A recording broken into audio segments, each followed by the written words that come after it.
Well, all right. Hello, everyone. Good morning. Welcome to Comic Artist Pro Secrets. My name is Ethan Van Sciver, 26-year veteran of the comic book industry, world's most charming, elegant, eloquent, and yet humble man. Great big Star Wars fan, and it is a great time to be with you here on a very early Sunday morning.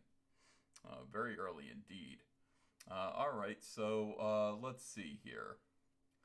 Switching around. Trying to get myself organized for you. Oh yeah, you. How you guys doing? How was your Sunday so far? Even though it's only 6:57 in the morning. All right, we're gonna figure this out here. I'm finally gonna arrange this microphone to be the way I like it. That's good. I mean, if it could just stay like this, that would be great. That'd be terrific. Optimus Deadpool is here. Hello. Let's see. JD 1989 says, "Hail Caesar." Well, hail right back at you, Centurion. Concrete Lepers here. Hello, hello. And UC Boxer says, "Holy crap! I caught a live stream right at the beginning." Well, how fortunate!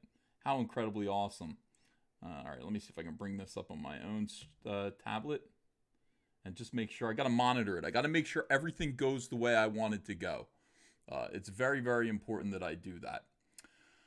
All right, so what's going on, guys? Johnny Boy, David Johnson, Black Daddy. Great to see you guys. I can't believe you guys are up this early. Anna's here, that Star Wars girl. She says it's 4 in the morning for her. That's what you get. I'm very quiet. Am I quiet? All right, hold on a second. How's that? Is that louder? Is that louder today? Yeah, the microphone needs Viagra.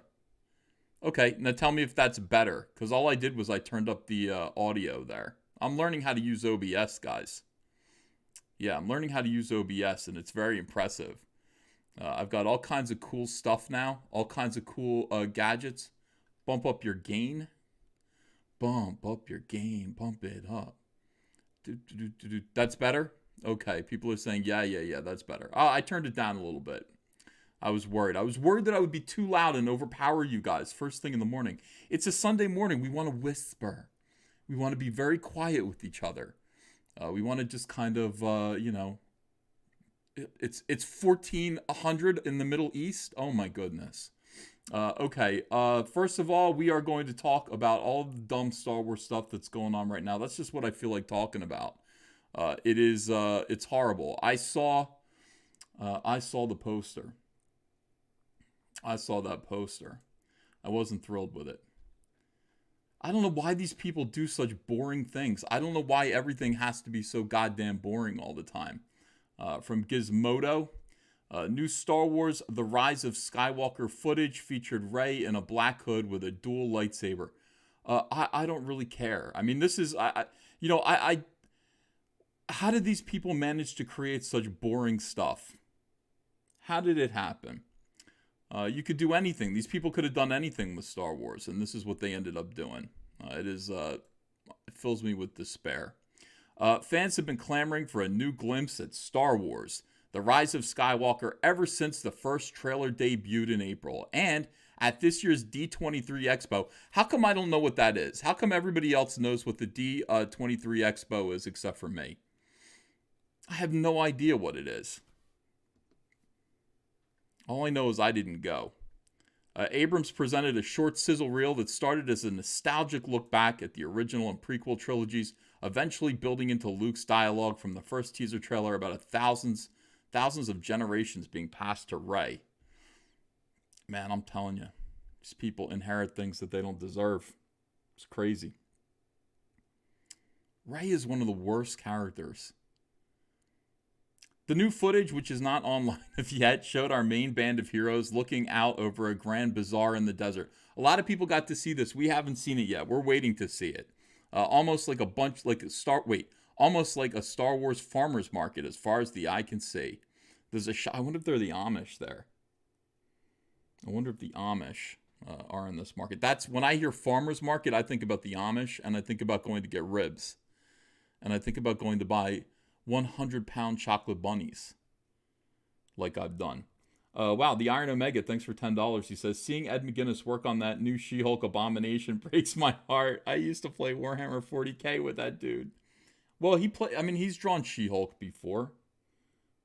Sometimes I think he might be doing it for the money. I'm not sure what you're talking about. Are you talking about the movie? Did he do art for the movie? I don't know. Chris Croissant says, "Good morning, watching you while taking a dump." Well, that's nice. Black Daddy says, "Star Wars has gone completely from us. R.I.P. Lucasfilm." Yeah, I think you're right. All right. So the new footage, which is not online yet, we're gonna see a Grand Bazaar, and we're gonna see Star Wars Farmers Market. There's a shot of a bunch of Resistance starships coming out of hyperspace together. John Boyega's Finn and new character Janna, played by Naomi Aki, look up from those ships and see just a sea of Star Destroyers, dozens of them filling the entire frame. There's a shot of C-3PO with red eyes. I wonder what that's about. I hope C-3PO's okay. A shot of Daisy Ridley's Rey throwing her blue lightsaber almost like a boomerang, cutting down a tree and then coming back to her. Later, she and Adam Driver's Kylo fight on what seems to be a crash ship among a very rough body of water, waves crashing all around them as they fight with their sabers. It's what you get a glimpse of in the new poster, also released at the convention day. All right, so this is the new poster. This was the news of yesterday. And I honestly, this might be one of the not dumb. It's not dumb. It's just lame. This might be one of the lamest posters that I've seen. I thought this was fan made. I didn't think this was real. You know, I thought some SJW made this. It doesn't look like a Star Wars poster to me. So we've got two of the least interesting characters of all time in the Star Wars mythology. I mean, honestly, Kylo and Rey. I couldn't be less involved. Let me see if I can blow this up. Yeah, there we go. And you can see he's got his mask on, and his mask is actually repaired. It's been repaired there. And then we've got Rey. It looks like Kylo has the high ground. Is that what we're supposed to take from this? Kylo has the high ground.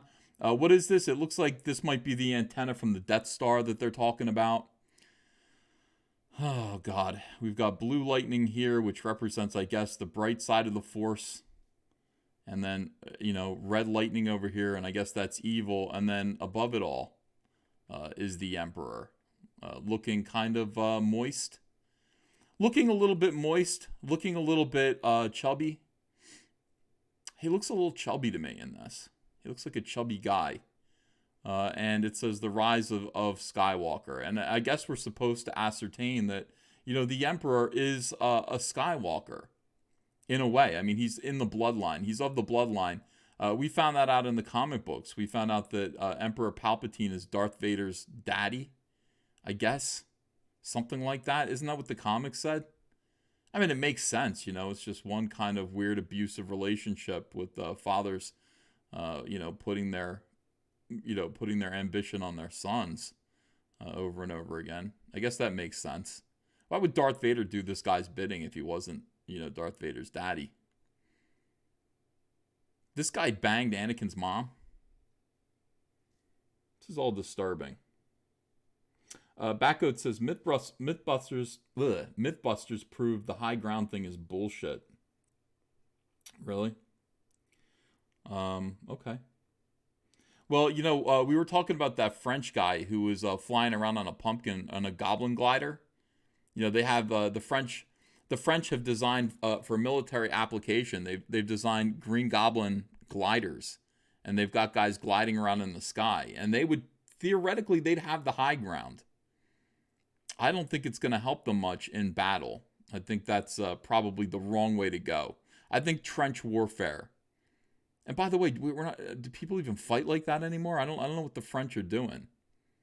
Here's something that might have theoretically helped us out in World War I. It's not going to help you now, for goodness sakes. It might have been effective in the Civil War. I don't know if it'd be effective in a World War III. But in any case, yeah, this is a terrible poster. I don't have a lot to say about it except, it's shit. And this poster actually is a manifestation of how I feel about this movie. I couldn't care less about it. This poster makes me not care at all. And I keep looking at it because I'm the type of guy who believes in subliminal messages. And I'm looking very close. I'm looking for words. I'm looking for Pablo Hidalgo, Where Did Your Balls Go? Hidden in the Lightning. I don't see it. I don't see it. I'm looking for something interesting in here. There's nothing. I looked very closely. I think this is the Death Star antenna that's going to project the message of Luke Skywalker, whatever that message was. What is the message of Luke Skywalker? Yoda still beats up Luke Skywalker. Yoda is the guy with the message. It should be the rise of Yoda. Yoda is the one who has the plan. Yoda is the one who has the wisdom. He's the one who keeps everyone in check. The journey nears its end, says Emperor Palpatine before the money shot. Oh my goodness. The journey nears its end. Right before the money shot. Guys, don't try that. Your lady's not going to like that. You know, you can try it. She's not going to like that. Let me picture that. In terms of lovemaking, in terms of sexy time, is the journey nears its end the right thing to say before completion? I don't think so. I don't think that'll work. A dark hooded figure looks up. It's Rey. She's in black. You'd call them Sith robes. Holding what looks like two red lightsabers very close together. We then realize the sabers are connected and fold to either be a longer saber or two sabers. Who cares? It's so shit. Oh, resembling a tuning fork. Is Rey in disguise? Has she been turned to the dark side? Who knows? But wow, was that final shot an outstanding surprise. Well, we can't see it yet. You're not letting us see it. Rise of Skywalker does open December 20th. That's any minute now. If it's holding to the same pattern as the last few films, expect a new trailer in October?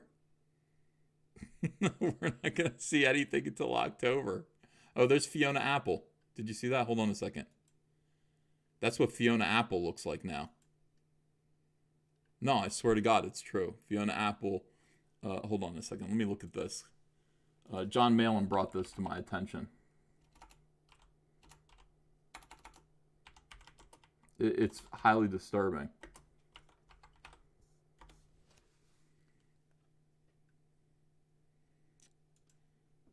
She doesn't look that bad.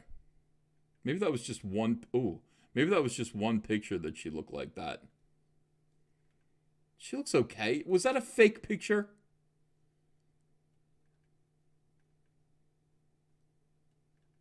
Hmm? No, it's like the longer I scroll down, the worse it gets. Yeah, John Malin told me Fiona Apple doesn't look so good lately. And he showed me a picture and it was highly upsetting. It was like this person aged 50 years in 20 years. Not all of us, can retain our youth the way that I have. Do you hate Fiona Apple? No, I have nothing against Fiona Apple. I have zero opinion of Fiona Apple. Zero opinion. I think I liked a couple of her songs, and she was also dating P.T. Anderson, the director of Boogie Nights, the director of Magnolia, the director of Punch Drunk Love. I gotta admire that. Oh, yeah. This is from 2013. All right, forget about it. John Malin was wrong. I don't say that very often. I don't have an opportunity to say that John Malin was wrong very often. But I can say it now. I have to say. All right, so we got to talk about The Mandalorian. This has caused a little bit of conflict in the Star Wars fan community. People are upset. Like in the Fandom Menace, what's known as the Fandom Menace, people are kind of upset about this because people want to hate on Star Wars, and everybody is hoping, I think kind of subconsciously, everyone's hoping that Disney is going to continue effing up so we can keep complaining. Complaining is fun. Complaining is a good time. But you don't always get to complain because sometimes they get it right. And I saw the Mandalorian trailer. I watched it with you guys on a live stream, and it looked really, really good. You know, so I can't really complain about it at all. I refuse to. I will not be disingenuous when Disney does something good, and this is manifestly really, really good. You know, all you can do is just kind of tip your hat and say thank you. Do more of this. You know, what's wrong with the volume? Volume's too low? Let me see here. Everything's got to be a problem all the time, guys. Let me see. If I do camera 2 and I look at that, does that make a change? No, it doesn't make a change. Not at all. The volume should be okay. I don't understand what the problem is. Is it better when I just talk right into the microphone like this? Is that what you guys want? Hold on a second. Get the mic closer. Why is everything a problem? I swear to God, it's OBS. I got everything looking pretty good on OBS, thanks to the greatness of Adrian Stone. And now we've got a volume issue. And I'm not sure what to do about it. Let me see here. You know, there are people who could probably help me with this and show me the way. But those people are not here. All right. Is that better? Better. Okay, all right, better. Turn this up. All right, so there's no question about it. The trailer for The Mandalorian looks kick-ass. If you haven't seen the trailer, here it is. I watched it twice, and I was impressed both times. See if I can play it, if you guys can hear it.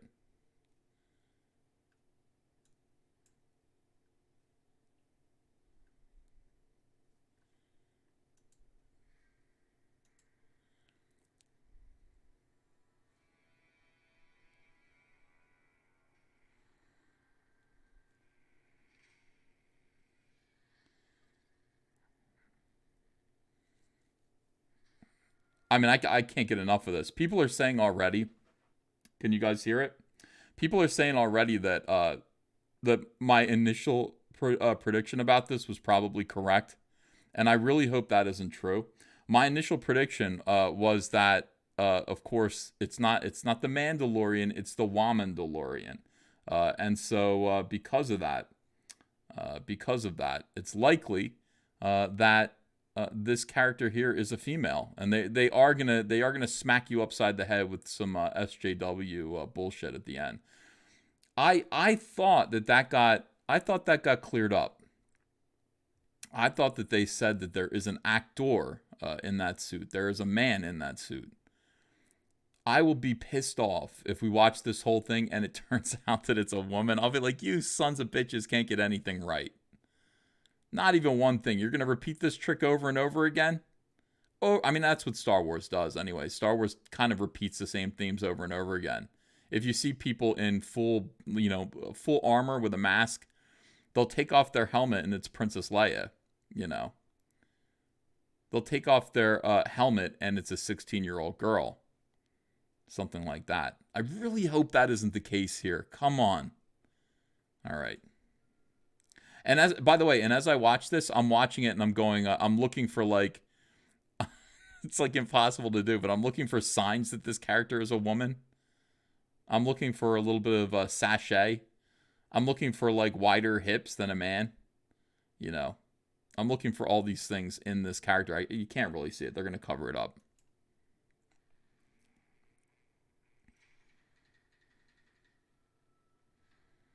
That's right. No dialogue. It's a woman. That's another way to look at this, Michael J. It's another bit of evidence. The fact that the character isn't talking. But then again, they will disguise the voices, won't they? You know, they will disguise voices, you know, like they do. I mean, you know, all right.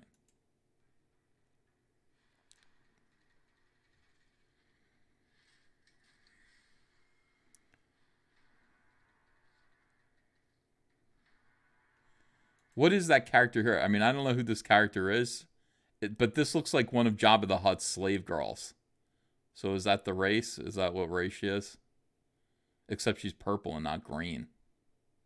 You know, it's like like Bib Fortuna, kind of, but it looks like she has two of these things. Yeah, the Mandalorian. Oh God, is she trans? Twisted Trickster says, "Isn't Pedro Pascal the Mandalorian?" Yeah, that's what they say, but maybe that's just. It could be a trick. It could be a trick. That's all I'm saying. What do you think? Disney is above fooling you? Haha, you guys like this movie. You guys like this whole TV show. You watched the whole thing. In the end, you found out that she's a woman. You found out that Boba Fett is a woman. Don't you feel stupid? Don't you feel terrible? Don't you feel dumb? Don't you feel like a bigot and a sexist? Now you hate it just because she's a woman? How dare you?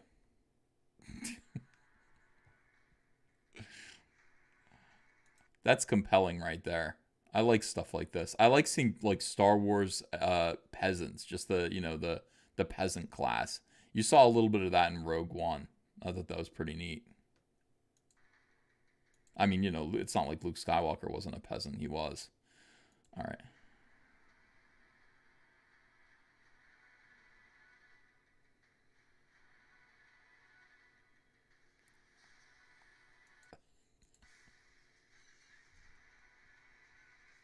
Yes, yes, yes. IG88. It's not IG88. It's IG11, they're saying. It's not IG88 because 88 is Heil Hitler. Remember, you got to fix that. If 88 is HH Heil Hitler, what does IG stand for? To keep it Nazi-esque.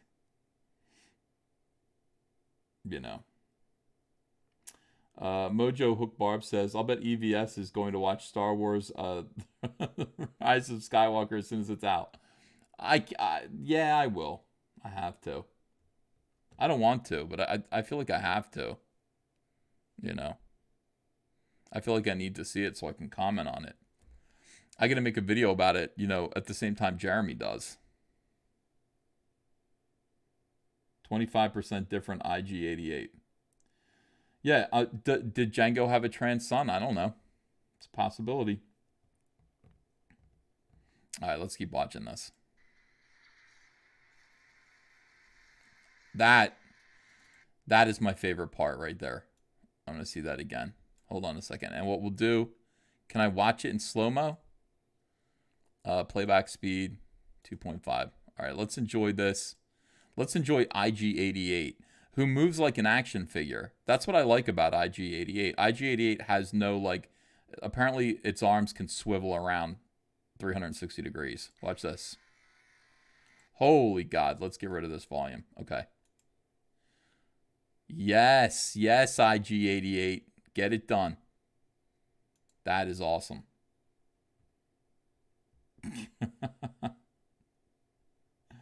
Yeah. Mandalorian is a girl, Tommy Neal says. Well, the arm slant is womanly. As for the hip, it might be the armor or the equipment. You can't tell. All right, let's have a look at this.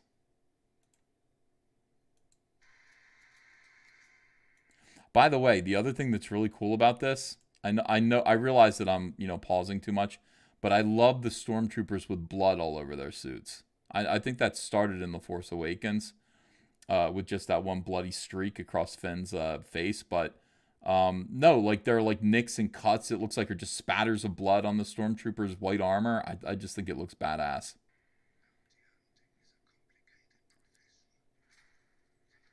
Ooh.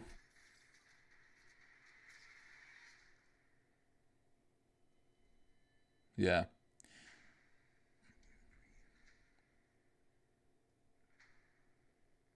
And there's no answer. By the way, man, it's got to be woman. This is a little trick like the Captain Marvel, her. Oh. Man, DeLorean. I don't know. I doubt it. I feel like I doubt it.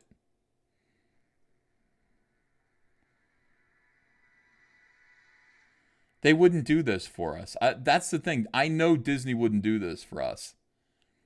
Not without some backhand. Disney can't just give us something nice.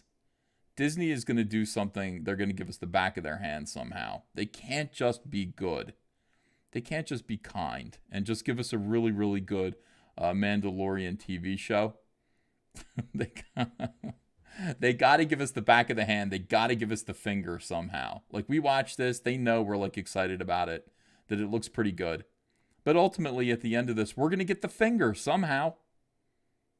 It's going to happen. Peter Armstrong says, looks interesting, but I won't get Disney Plus to watch it. It's all terrible. I gotta do it. I gotta do it. Okay, but as we know, Disney Star Wars is woke, which of course means that Disney Star Wars is dumb. We've seen all kinds of kick-ass trailers before, only to be disappointed. This is the funniest thing ever. This was when Jeremy saw the Last Jedi trailer, and I don't know why. I'm proud of him. You can tell he has some integrity because like he's kept it up there. You know, he should really get rid of that video with his Last Jedi trailer reaction because he's like, like all through it, and it's like it looks like shit. And then like he actually watches it. He was so excited for the Last Jedi, and then he actually watches it, and the disappointment is palpable. He's crushed. He's crushed. Everybody came home from the Last Jedi just effed up. I did. I watched it and I was just like, I was just so depressed. It was so depressing. A Star Wars movie shouldn't be depressing. I think we can agree on that. You can make arguments that say, hey, Luke Skywalker would have gone in this direction. This is blah, blah, blah. This makes sense. All these SJW weirdos can say those things, and you kind of go, that doesn't seem like a good argument. That seems disingenuous. The fact of the matter is that movie was depressing. And a Star Wars movie shouldn't be depressing. And you guys keep talking about how it's a movie for kids and the entire franchise is for children. Why are you doing this to them? If it's so sophisticated, so complicated that only the geniuses, these soy-guzzling brainiacs, these big brains, these smart people, if only they can understand it, why are you saying it's for kids? It's clearly not. You know, it's clearly for mentally ill, depressed weirdos. Let's see. Stephen Long, thanks for £2, says all the Disney Star Wars trailers are the same. Yeah. I can't even watch this. I can't watch Jeremy's pain here. I can't do it. You know, if Jeremy caught his thumb in a mousetrap, I would watch that. You know, like I would probably rewind that a few times and watch a video of Jeremy getting his thumb caught in a mousetrap, and I would laugh. But I can't watch this kind of pain. This is a different kind of pain. This is an existential horror. This is like, yeah, this is sadness. Jeremy is bereft. He's bereft after seeing The Last Jedi. So I can't watch it. I feel too bad for him, and it breaks my heart. So I'm very skeptical of anything being produced by Disney in the foreseeable future. Yes, Ichibaka. Others are as well. General Friendliness from Kiwi Farms had this to say about The Mandalorian. So here's somebody's idea about it. It would be very interesting setting-wise, and the first leaked trailer was mostly just showing off the original trilogy and expanded universe stuff, per Filoni's suggestion, as he did the same with the Resistance, along with the Empire and classic aliens, specifically Devaronians, Twi'leks, Jawas, and Dubeks, but none of this is permanent or a sign of improvement. The show info I posted before already revealed that it will initially start off as sort of original trilogy based, but will eventually move away from familiarity to focus solely on sequel lore and the trashy First Order, with it already being confirmed that The Last Jedi aliens will be recycled for the show. Also of note is that this show was originally the Boba Fett movie project. Is that true? Before being converted into a TV series and having Fett completely cut out and replaced with a donut steel, which just raises the question as to why they didn't just use Boba Fett. But then again, it probably has to do with George royalty things again. And even if normies finally get an explanation about the First Order, it doesn't change their totally lame future and what a fucking worthless chode Snoke is. I agree with all this. Chris Croissant says, I stopped trusting Disney once Jodie Foster grew up. It has never been good since the 70s and prior. Yeah, I gotta agree with you. It is, it's horrible. The future is still the same lame horse shit. At least with the prequels at their worst, you were confident in knowing that their future was an interesting one, full of more beloved characters. Yeah. But hey, after 7 years and 4 movies, they finally released something that explains just what the hell is going on in their new trilogy, which isn't a book series that no one is going to watch. We're not going to watch it. Screw it. Technically, it is taken from the books due to that the Jon Favreau as a supporter of Chuck Wendig. Wait a second. Jon Favreau was a supporter of Chuck Wendig in his books and will be using them as a basis. Oh my God, for The Empire's Return as the First Order. Uh-oh. We're in trouble. We are in trouble. Okay. Even the main character is hinted to be or be related to the Mandalorian character Wendig created, who acquired what is thought to be Boba Fett's helmet. Oh, for God's sake. No! Oh, Chuck Wendig. Well, Chuck Wendig's should get a nice check out of this. I don't know if that makes you happy or not. Chuck Wendig gonna get a nice royalty check for the Mandalorian.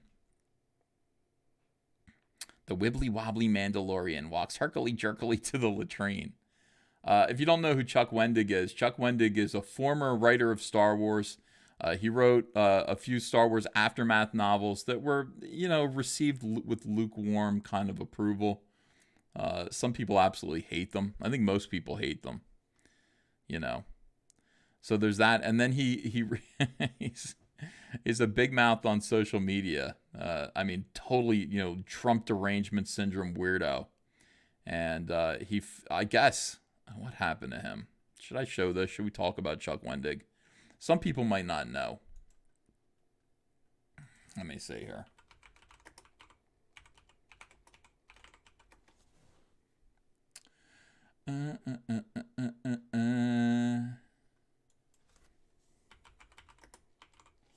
God damn. Okay, there we go. Excuse my language. Some people are saying the volume is still down. I apologize. All right, so here's why Chuck Wendig got fired. In case you don't know, in case you don't understand, I will let you know. Chuck Wendig got fired because he was working for Marvel. He was going to be writing this Darth Vader comic book series, and Marvel finally just got sick of him. They got sick of him. This tirade is pretty much what did it. Chuck Wendig, fuck Trump, but he's just the ugly fake gold mask that they put on this thing. Fuck all the GOP. Fuck that blubbering, bristling frat boy judge. Fuck McConnell. Fuck Ryan. Fuck Grassley, Collins, every last one of them. Fuck them for how they've shamed victims and helped dismantle democracy. They will tell you to smile, that we need to get back to business. This is a Star Wars writer, by the way. The Star Wars writer. Let me see if I can show this whole thing. This is on Reddit.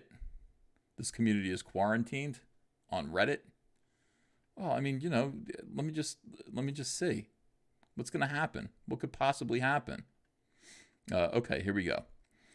They will tell you to smile, that we need to get back to business, that we got to heal the rift and blah, blah, blah. But that's the desire of a savvy bully who wants you to stop crying after he hit you, who wants you to not fight back, but you can cry and you can fight back. They can eat shit, all of them. They can eat a boot covered in shit. This is an adult. This is a full-grown man. What is this?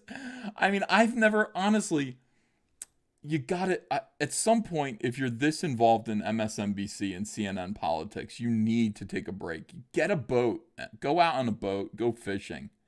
You gotta do something. You gotta breathe some fresh air. Because if you care this much about this stuff that doesn't mean anything, because I was really intensely into politics too, and I backed away from it and just said, I'm just going to vote the way I always vote, but I'm not going to pay attention because none of this stuff is meant as anything else, but it's just entertainment. Truly, it doesn't really matter. But if you follow the day-to-day like stuff on MSNBC and all the news stories that they hold out for you to outrage you, make you hold out hope, you become mentally ill. And this is what poor Chuck Wendig is suffering from. I mean, look, fuck all the GOP. Fuck that blubbering, bristling, frat boy judge. Fuck McConnell, Ryan, Grassley, Collins, every last one of them. Fuck them for how they've shamed victims and helped dismantle democracy. They will tell you to smile, that we need to get back to business, that we've got to heal the rift and blah, blah, blah. But that's the desire of a savvy bully who wants you to stop crying after he hit you. I don't want you to ever stop crying. If this is how you feel, never stop crying. Keep crying, for God's sake. Never stop. Who wants you to not fight back, but you can cry and you can fight back. It's my favorite part. My hope.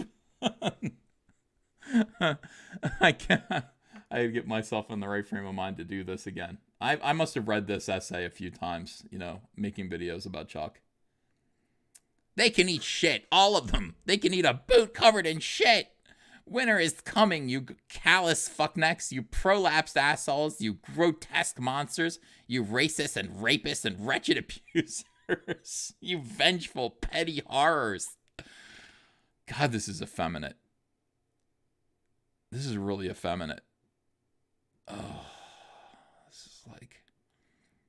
I could see, like, Joan of Arc screaming this shit as she was set fire to. I find it hard. Like, now try to picture Braveheart. Mel Gibson as Braveheart saying this as he's about to be executed. Winter is coming, you callous fucknecks. You prolapsed assholes. You grotesque monsters. You racists. You rapists. You wretched abusers. You vengeful, petty horrors. You can't picture that. You can only screech these words. Let me get as butch as I can here. Let me get Winter is coming. You callous fucknecks. You prolapsed assholes. You grotesque monsters. You racists. You rapists. And wretched abusers. You vengeful, petty horrors. It doesn't work. You can only do it as a femboy. You can only go, winter is coming, you callous fucknecks. You prolapsed assholes, you grotesque monsters, you racists and rapists and wretched abusers, you vengeful, petty horrors. Side note, some will tell you to be civil because our rage and scorn will fuel the other side, but fuck that double standard in both its ears. Both its ears. Well, if you hadn't said those sassy words, use the phrase sassy words, and demonstrated anger at our whittled down democracy, I, for a second, might have been convinced not to eat this baby, but fie on you. Your incivility made me eat this baby. I made a video a couple days ago that was about rethinking cannibalism. And perhaps I think this has something to do with that. Spoiler warning, they were always gonna eat this baby. Spoiler warning, they were always gonna eat that baby. What the fuck are you talking about? All right, so that is that is the inspiration. That is the inspiration for this. This is oh my God. That is the inspiration for The Mandalorian. We're in real trouble. It's like, it's like they put out a really good trailer and we're hopeful, and I'm hopeful too. I'm like, God, let's praise them when they get it right. But then you hear this. I didn't know this, Ichibaka. I didn't know this.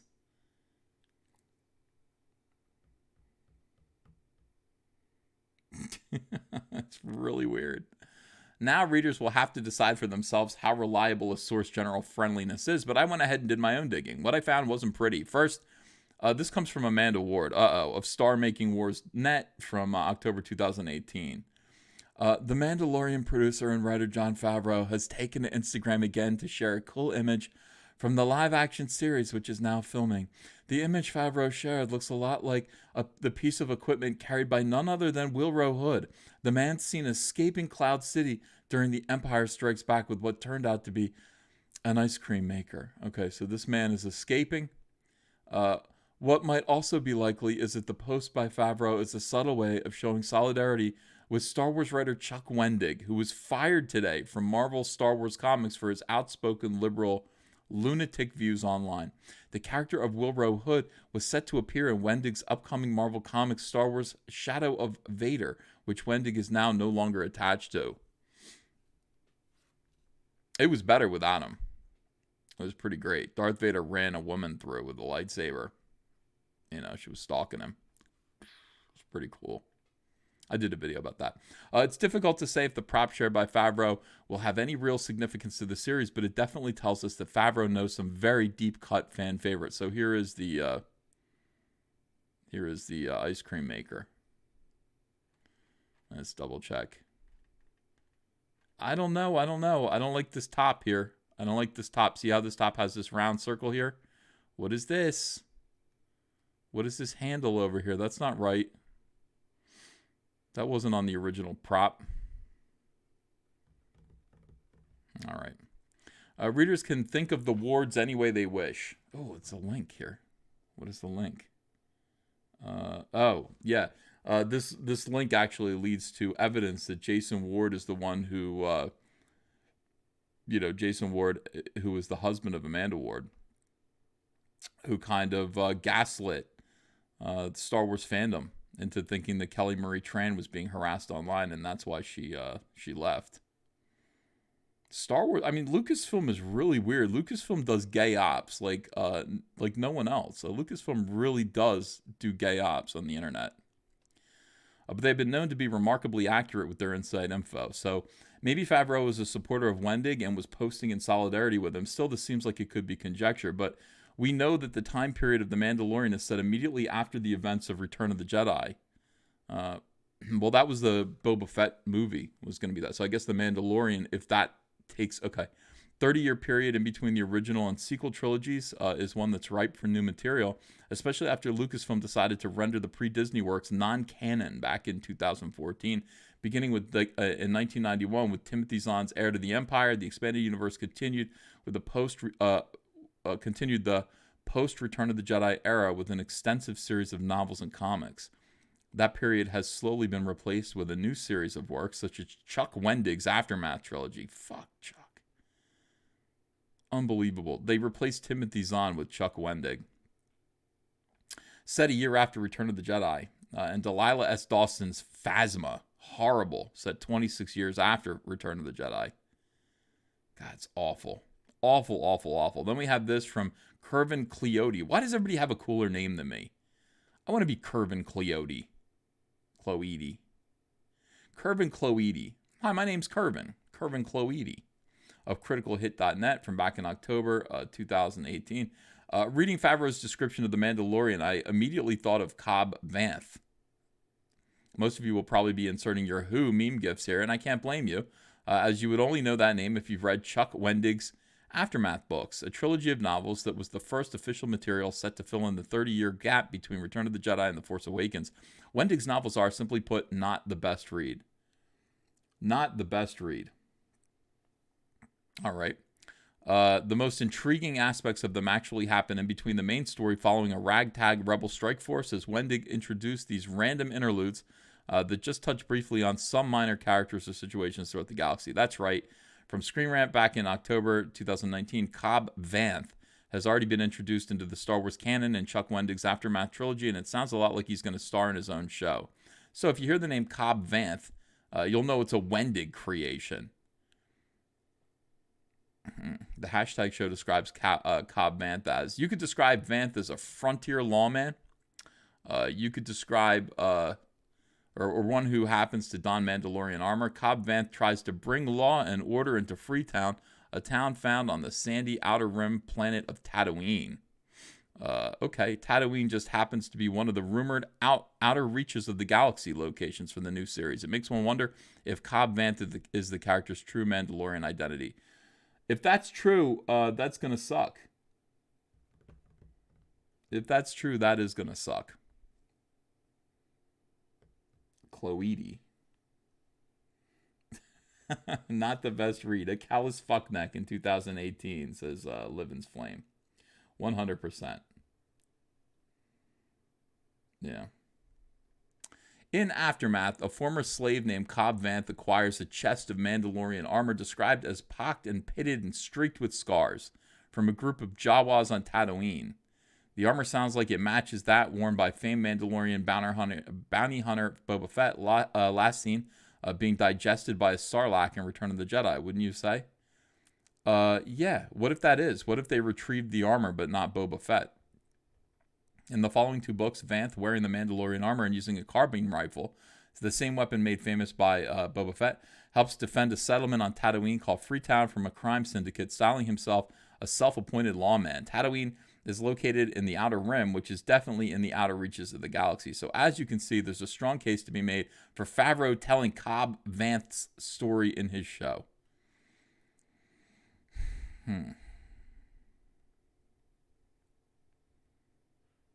Will he get royalties for that? If the Mandalorian is Cobb Vanth, I don't know if I want to watch this show. I don't know if I want to support, Yeah.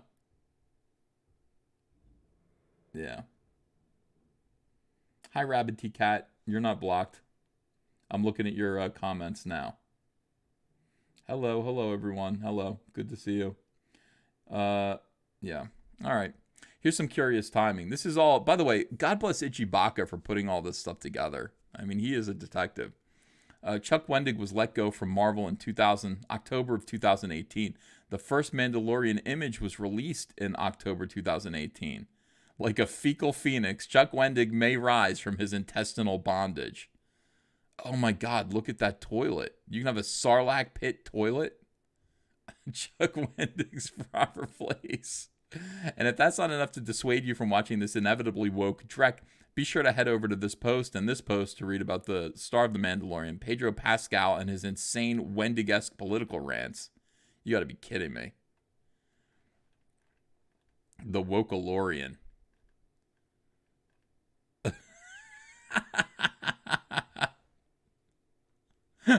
Here's Pedro Pascal, I guess. Oh my God.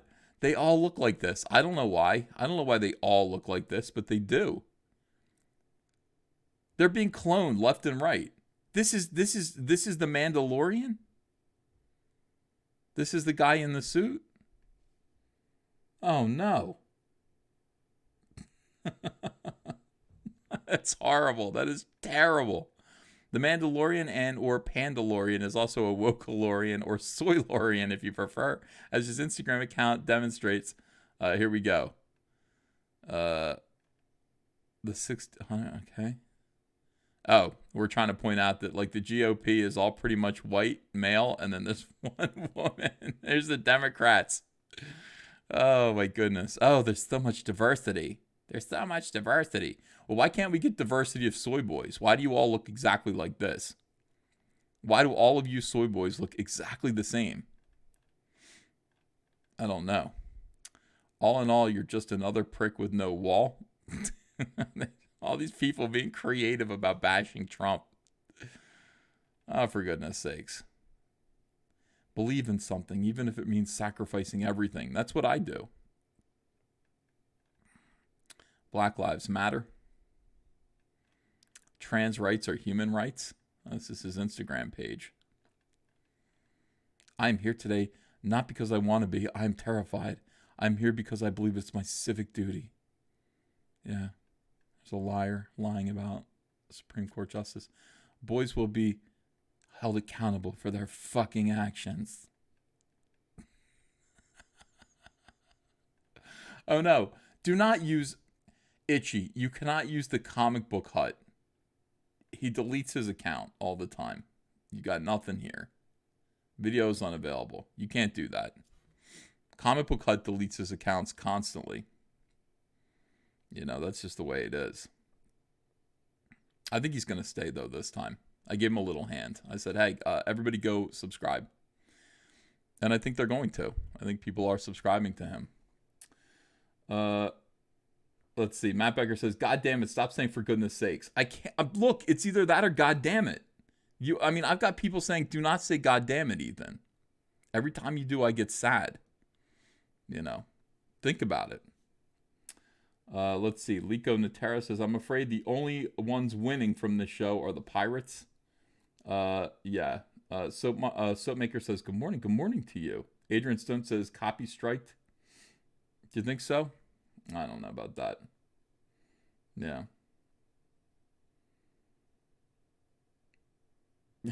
Comic book Hut is too pure. He is. He is too pure. He's a great guy.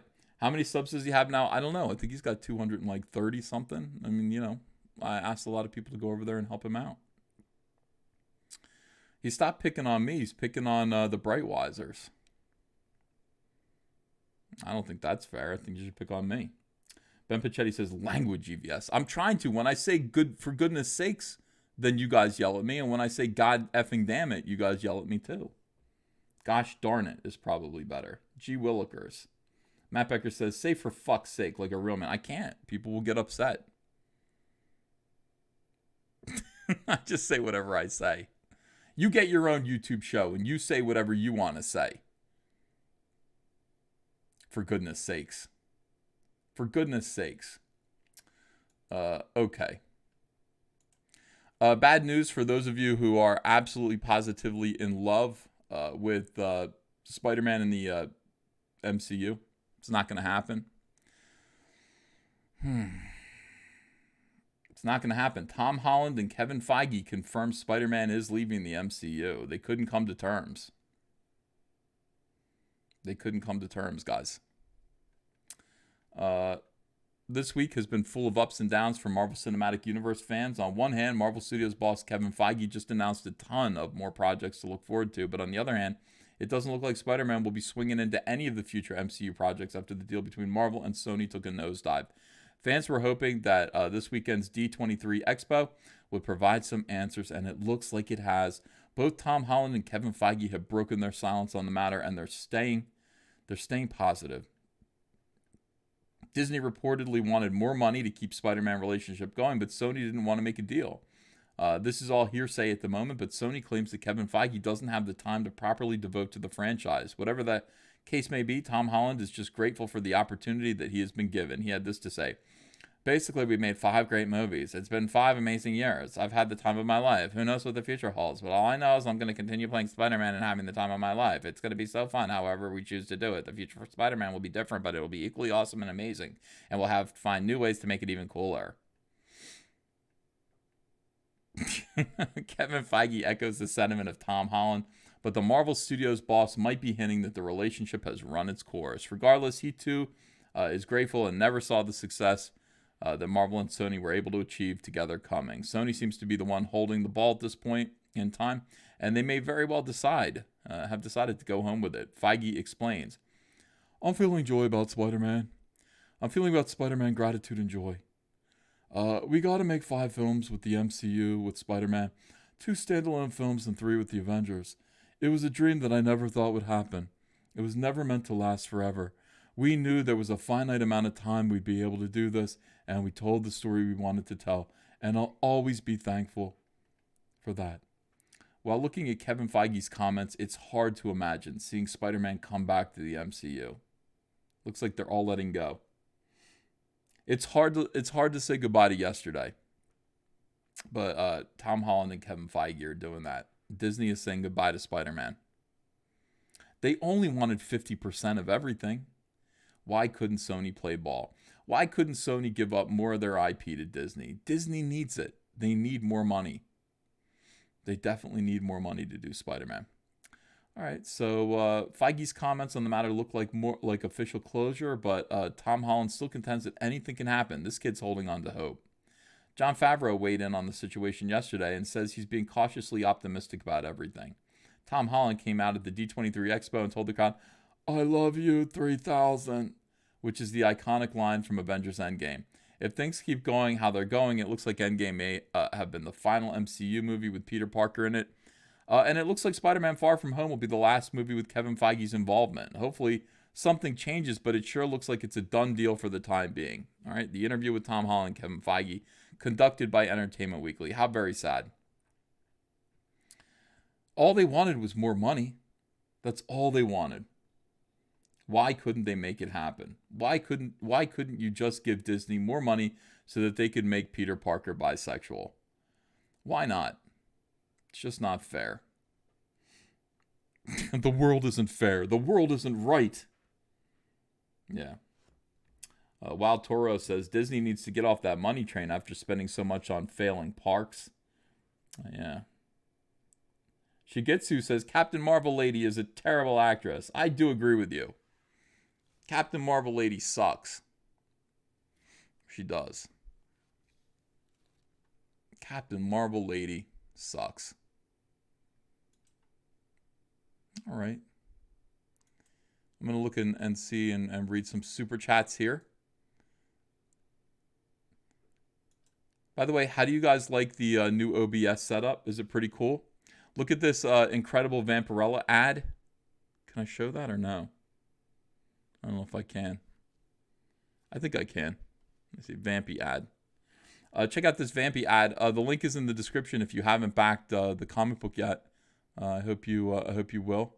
That's kind of what it looks like. It'll have that nice red foil logo on it. And it'll be very, very pretty. I think you'll like it. All right, so let's see. No Time for Caution. Thanks for $10. Says, I've solved Cecil's problem. He gets Harvey Fierstein to make him $10,000 prosthetics that make him look like an old British woman. Mrs. Malin becomes his sister's dog walker. That sounds like a great idea, honestly. I dig it. I dig the idea of, Cecil pulling a Mrs. Doubtfire on his sister. God, that's a great idea. People are smart. The Iron Omega says, I never thought I would see the day that I had no interest in a Star Wars movie, but here we are. Peter Armstrong says, looks interesting, but I won't get Disney Plus to watch it. I mean, this is what I struggle with. I feel like I need to get Disney Plus, but I also hate Disney, and I don't know. It's a complicated thing when you want to chronicle the downfall of Disney, but you have to pay them to be able to do it accurately. Stephen Long says all the Disney Star Wars trailers are the same. It's true. Computer Man says, I just can't bring myself to watch The Last Jedi. I can't watch Luke go out like that. He was such a symbol of hope. Theodosia says, they might have a male actor in the suit to keep the stunts believable, but any face reveal will be a woman. Peter Arms. Yeah, I hate to think that he's actually he's gonna take his mask off. He's gonna look like that soy boy. Is he just in the suit? I mean, is that just the guy in the suit? Come on now. Peter Armstrong says, I hated The Force Awakens. Then The Last Jedi came along and made it look like a work of art. I have nothing but apathy for Disney Star Wars now. Thunder Robot said, just saw this on Facebook. The Mandalore Ryan. Yeah, that's interesting that Ryan Johnson's name is built into the title. That is a little bit weird. Pilgrim Driver says, Ethan, will the Soy DeLorean survive scrutiny? No, we're going to scrutinize it. I think we're going to... It looks like the trailer is meant to bait and hook us, but I swear to God, we will scrutinize it. And I don't know. I have hope. It's like I have hopes that it's going to be good, but I don't trust these people. This is an abusive relationship. Disney has us in an abusive relationship right now. Blizz of Oz 45 says The Mandalorian will be okay until around episode 4. Then we'll get the Republican Empire comparison, stormtroopers making out, and of course Nick Nolte. Daniel says Spider-Man leaving the MCU is great news. Now Captain Marvel can lead the MCU into the ground. Disney needs to fall for their crimes against Star Wars. And Plebeian says, EVS, I think Sony used MCU to boost Spidey's profile. Well, I don't think Spider-Man needed a profile boost, but that's an interesting theory. Jedi Knight and friend Dualita says, Mummy Pro Secret King Tut had a mummified erectopine. That's probably true. Yeah. All right. So the chat, thank you guys for watching this morning. It's a Sunday morning, and I really wanted to test out my new OBS. I think it's pretty awesome, and I do really like this feature right here. I like that I'm able to just do a chair stream whenever I want. This is great work by Adrian. Thank you so much, pal. And I know we're still working on it. We're still putting stuff together to make this cool and professional. But I do absolutely love it. It's a cool toy. Look at that. Oh, wait. Hold on a second. Okay, there we go. Yeah, the Vampirella #1 red foil variant, only on Indiegogo right now. Cyberfrog Blood Honey is going to close down. I closed it down, but I'll show you something. This is something that kind of annoys the hell out of me. Why do I show you guys things that annoy me?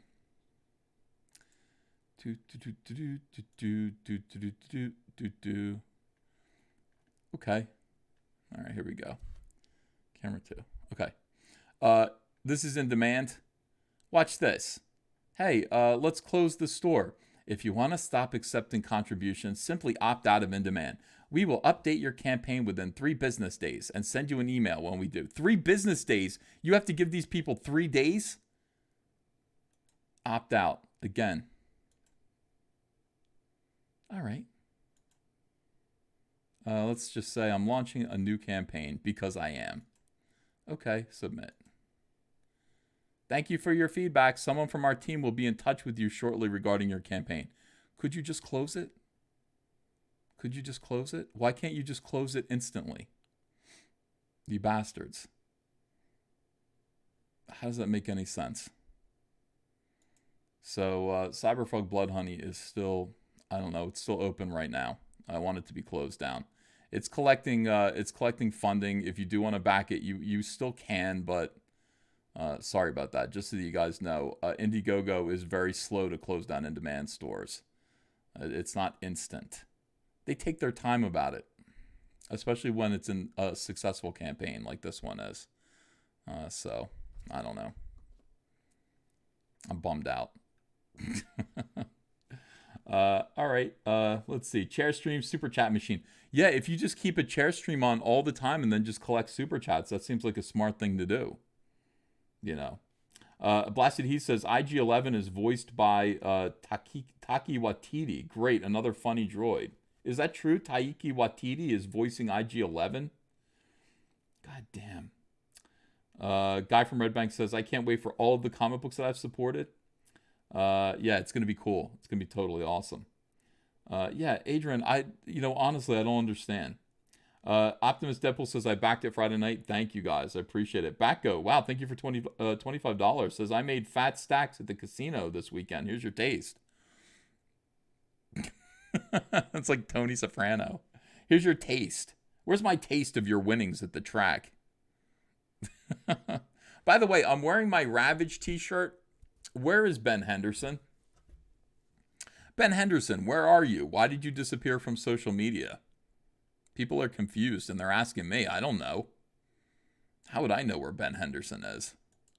Like, he just totally vanished.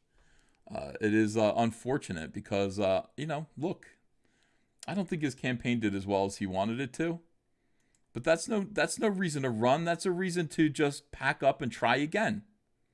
You don't have to run away just because your campaign didn't do as good as you thought. I mean, you just do a different one. I mean, that campaign looked cool to me. I think the art looked great, but, if the fans didn't want that one, it's time to just rethink and try again. No reason to flee. I saw him, refunding everyone, and he seemed kind of upset. I don't really get it. Let's see. One Bridge 11 says, Ethan, are you aware that Geeks and Gamers passed Campia's YouTube channel and subscribers? I knew that was coming, but I wasn't aware that it officially happened. That is hilarious. We're all going to do that. I'm trying to pass Mundane Matt. I just got to do more work. I got to do more videos, like more recorded videos, fewer live streams, more recorded videos. I think I can pass him. He's on the way down and I'm on the way up. I would love to pass Mundane Matt. It'd be funny. Prick 13 says schemes and scams. Optimus Deadpool says he wanted 30K though. How did it end? Let me see here. Cautionary Comics. I just hate this.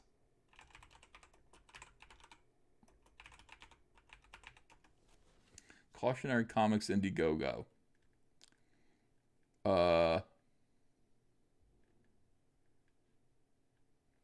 Here he is. Wait, no. Kill All Men. Okay, Kill All Men. I received that. Here's the thing about that. Like, hold on a second here. Here's the thing about that. This went on for a long time. He worked on getting this campaign funded. Look, $47,881. That's pretty good. That's pretty close to 50,000. But he funded this thing forever. You got to just leave it as an in-demand store.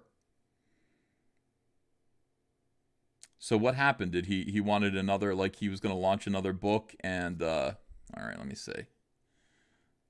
Cautionary Comics, 2 campaigns. View full profile. I wasn't paying too much attention, honestly. I had him on a couple of times. Campaigns I'm on, Kill All Men VIP pack. You can't even see it anymore. His other campaign with the, what was that? You can't even see it. He took it down. How do you take it down? I don't get it. Do you guys know? The Jungle comic. Yeah. Black Daddy says he just refunded everyone and took off. I wonder why.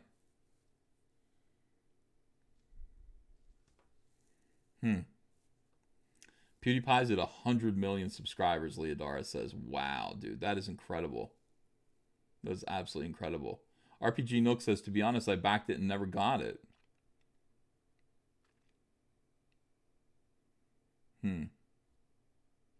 Vasan Kasai says 1.5k subs to pass the boulder. Boulder's rolling downhill, 20 subs a day, so everyone will pass eventually. Izzy, let me see. I'm at 132, and I'm climbing slowly because I have not been working on my channel the way I should. You know, I've been doing live streams every day. They're easier to do. Oh, look at that. You're right. He's at 133. 768 subscribers, and I'm at 132,260. I'm gonna pass him pretty soon. I could probably pass him in a week if I work hard. I want to pass Mundane Matt. It's funny. It was just last year. Last year he was. I remember him talking to me, and he said, "I'm not worried about you." He was talking to me like I was absolutely nothing to worry about. I can't remember what we were fighting about. He was being a dick. He was making videos. He was calling me names, and he goes, "I'm not worried about you." And he was like way ahead of me. He had 2 times as many subscribers as me. You got to be nice to people. You got to always be nice to people on the way up and on the way down. Well, not on the way down. You can kick Mundane Matt on the way down. You know. People Circus says he got his copy. Fine. I got my copies too. They're on the rack, over here. And I'm happy with them. The special weird, I don't know, aluminum plated cover, which I wasn't even aware that I ordered. Of course, that turned up bent up and damaged, but I didn't care.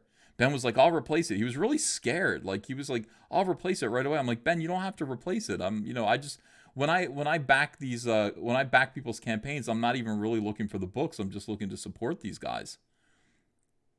He's like, "I'll replace it." No. We're friends.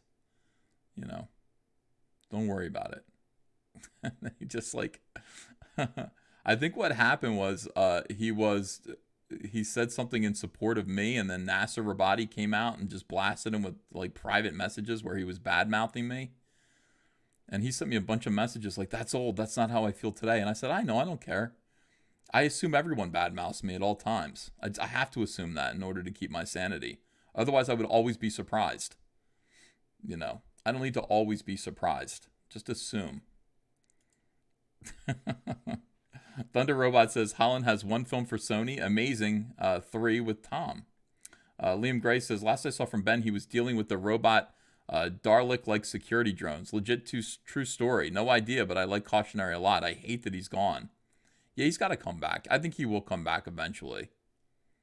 Don't you? Don't you think he's going to pop up? He just needed a break. Ben's a unique guy. Ben just needs a break. He needs a breather. Adrian Stone says F Nasser's leaking. Yeah. It wasn't nice. That was embarrassing. That was really embarrassing for him. Akuma says, I'll badmouth you to your face, fat boy. Okay. That's fine. John David says, well, I should be getting a refund for Offworlder too. That's what it was called. It was called Offworlder. Is there any, I mean, does it still exist on the internet? Offworlder. Was it? Okay. And it was an Indiegogo too, wasn't it? Offworlder. Hold on. Yeah, what? When I started typing it, like it came up. Offworlder, the Protectors of Sa-Ra. Where did it go? The page you are looking for is no longer available or has been removed. Or has been moved. To look further, enter a search in the top right-hand corner. How do you do this? How do you take down your entire page?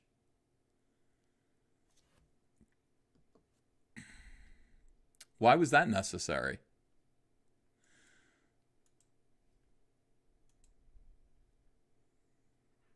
You know. Page comes up invalid, says Optimus Deadpool. Yeah, that's weird. Empyrean Vol says, I got a refund for my credit card on that one, and that's how I know it was canceled. Yeah, I mean, my advice to Ben would have been, you know, set your goal lower, you know. Set your goal lower. I think asking for $30,000 right away is it's tough. I was thinking about this morning because we're launching. You know, Andrew was like, "What are we doing next?" And I was like, "Well, first we're gonna launch the Cyberfrog collection. We found a way to pull together all of everything from the '90s. Excuse me, of Cyberfrog. Everything from the '90s from Cyberfrog, including the archives. We found a whole lot of archival material from Harris Comics, Cyberfrog stuff from the '90s. And I think one of the number one questions that I get asked, requests, is when are you going to put together the trade paperback, the collection of all the '90s stuff?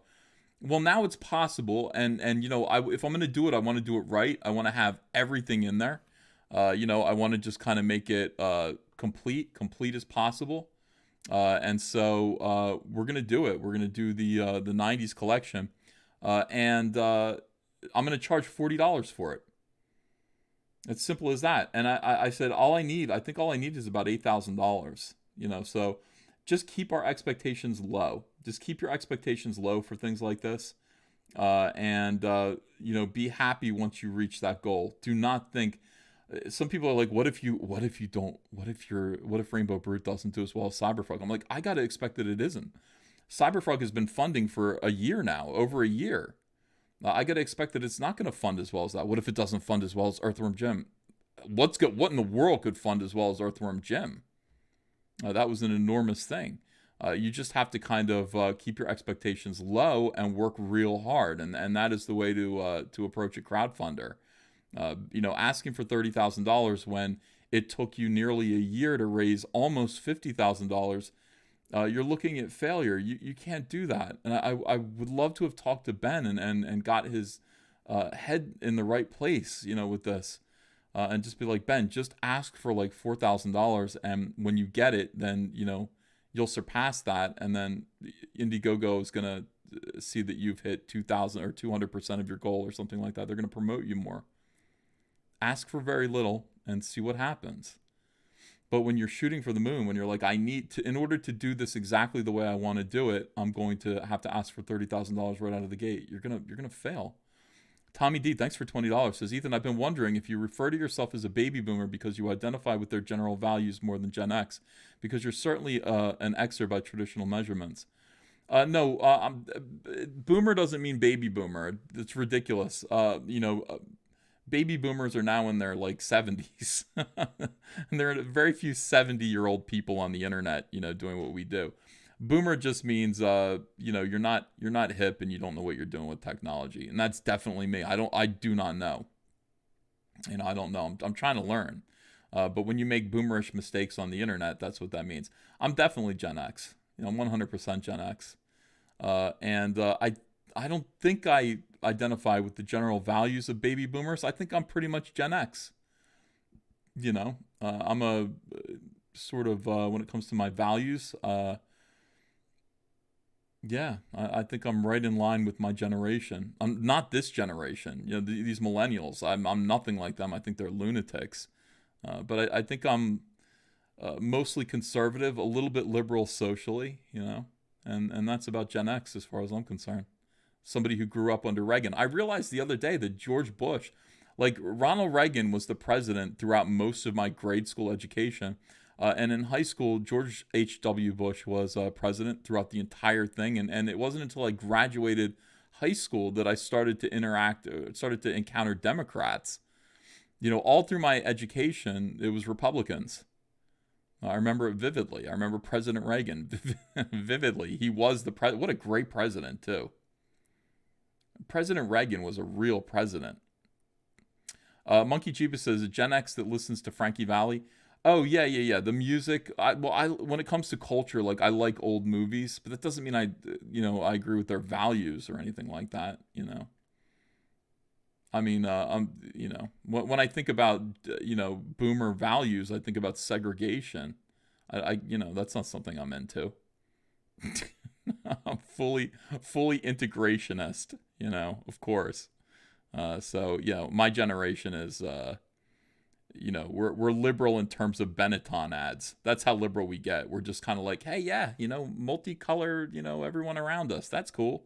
But we're not like, there needs to be diversity. We need to make sure there's diversity here. No, we're just kind of like, no, we're cool and accepting of everyone. That's the liberal values of Generation X, where it's like we kind of willingly embrace, each other rather than try to enforce rules and speech codes and things like that. Like, that's despicable. That's absolutely despicable. Yeah. Jets Bauer says, bro, it's so fucking early. I know. I got out of bed at like 4 in the morning and started working. Yeah, everyone loved Reagan. They did. I remember that Phil Collins music video, like, what was it? Land of Illusion. What was that video that he made where it was all these caricatured puppets of Reagan, and it's like acting like Reagan was going to blow up the world, I mean, they were panicking then too. I mean, that's why it's so easy to kind of live through Trump, because if you live through Reagan, you remember all this stuff happened too.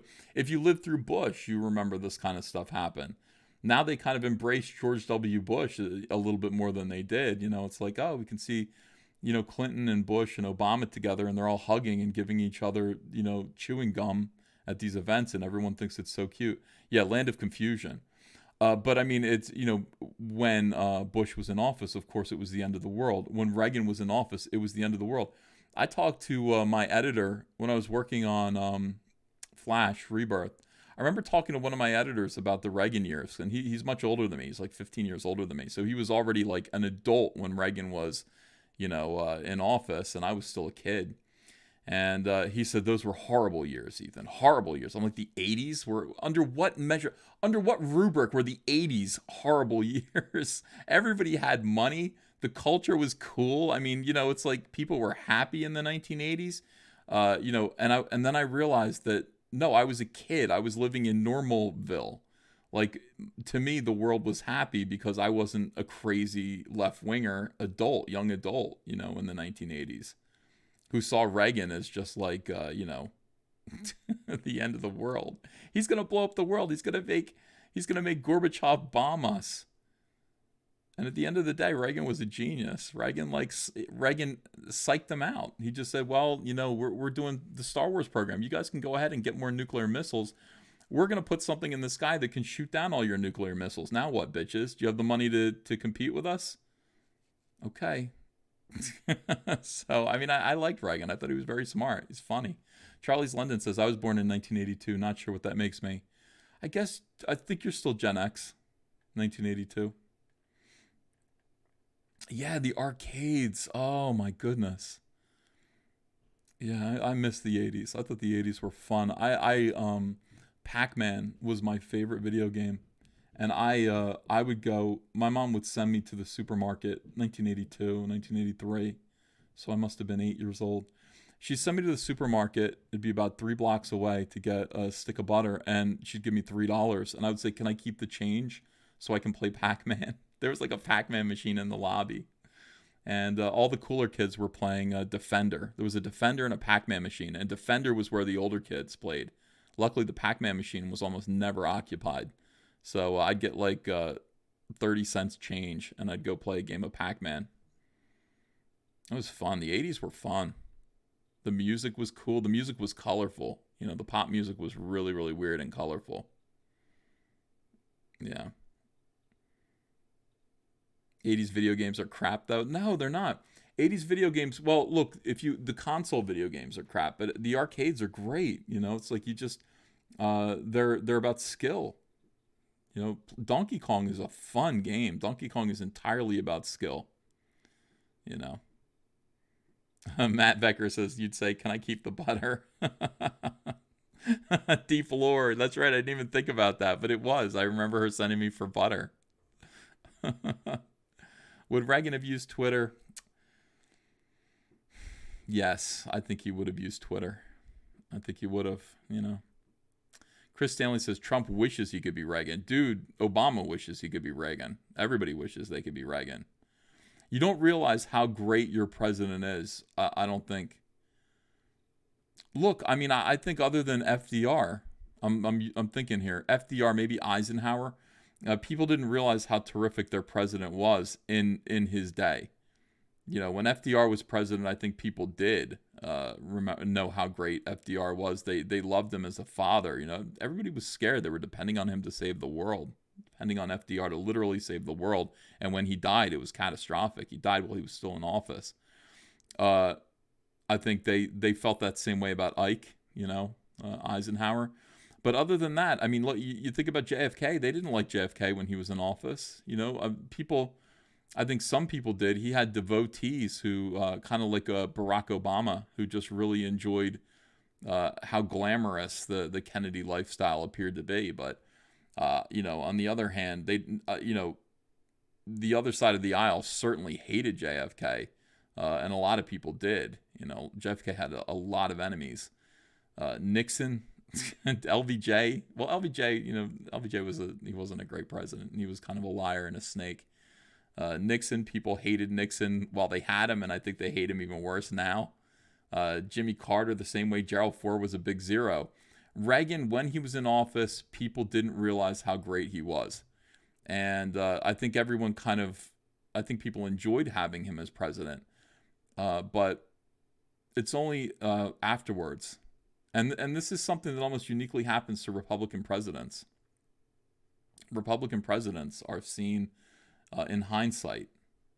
They're shined up. Their image is shined up in hindsight. Definitely that's the case with Reagan, who was the greatest president of my lifetime. You know. Yeah, Charlie's London says, same with Churchill. SJWs want to rip him down now. Churchill was tormented. You know, Churchill was tormented while he was a leader. You know, they wanted to. You know, you don't know. You don't know. You know, it's almost like you know, Trump could be that if he wanted to be. Trump could be that. You know, he could be the kind of guy. He could be Churchillian. He could be. I don't know if he could be Reagan. I don't think he could ever be like Reagan, but he could kind of be that kind of man who just fights hard and does what needs to be done, and then gets torn down in the end. But of course, historically, people look back on him and realize how great he was. Of course, Trump could never speak like Churchill. Churchill was one of the greatest speakers of all time. You know, yeah. I love Winston Churchill. That's right. Nixon was a Quaker. Nixon was just, you know, I think Nixon meant well. I think Nixon, and I completely understand this, I think Nixon was poisoned by the media. I think Nixon was poisoned by his treatment. Nixon hated the Democrats, and he was poisoned by the liberals in the media who hated him right back and treated him like absolute garbage, humiliated him at every turn. And that made him a bitter man. And he got increasingly bitter into his presidency. Yeah. Sean Sardo says, loved it so much they killed off JFK Jr. for Obama. That's an interesting conspiracy theory. If JFK Jr. had lived, would he have been president in 2008? That would have been cool. That would have been great.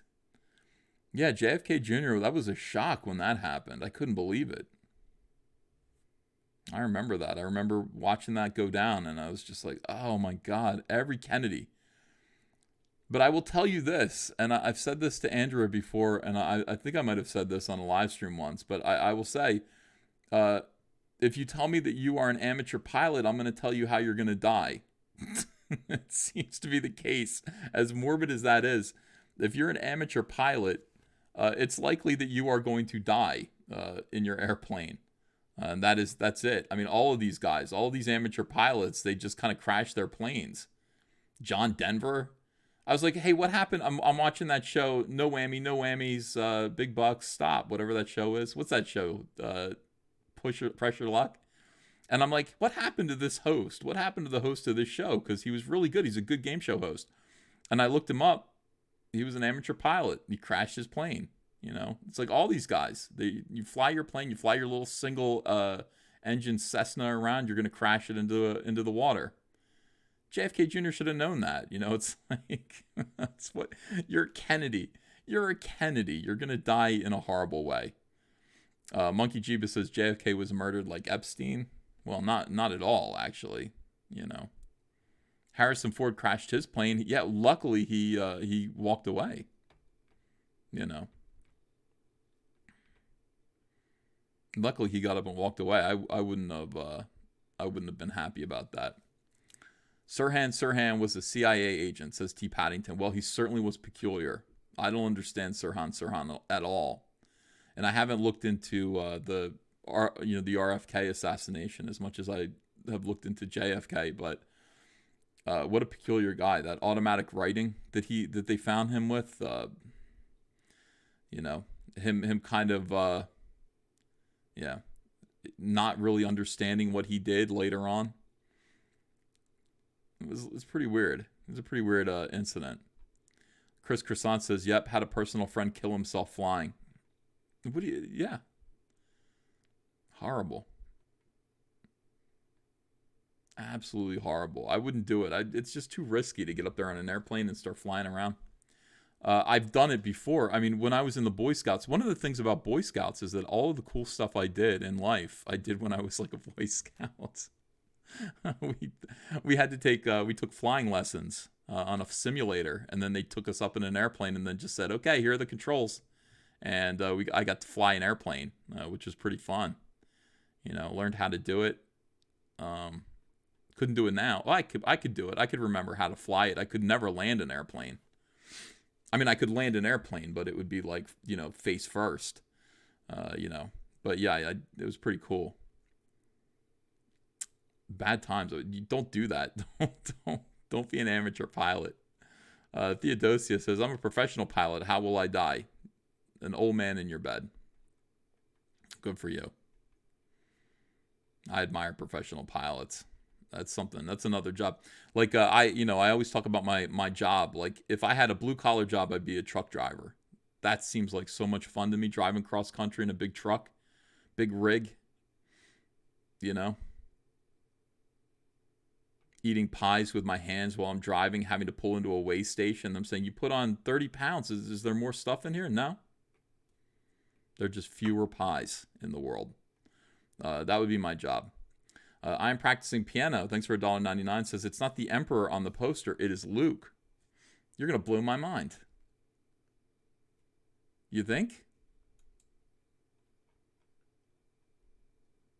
No, he doesn't. No. No. I'm looking at it again. I'm sure. No. You don't say. Remember when I said that doesn't really look like the Emperor? He looks a little chubby. You think that's Luke? And so all of this emperor talk is just to kind of get people off of the idea that, Luke is going to look like the emperor. I don't know. I don't see this as Mark Hamill. I can't see Mark Hamill in this. I see the emperor. I see Ian McDiarmid.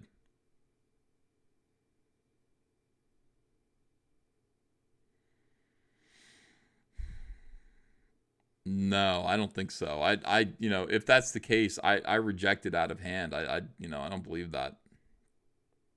It doesn't look right to me. What do you guys think?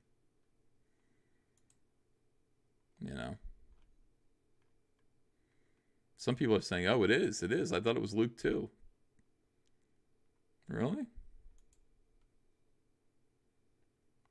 Dick Figley says it's Jabba the Hutt. What do you mean? You,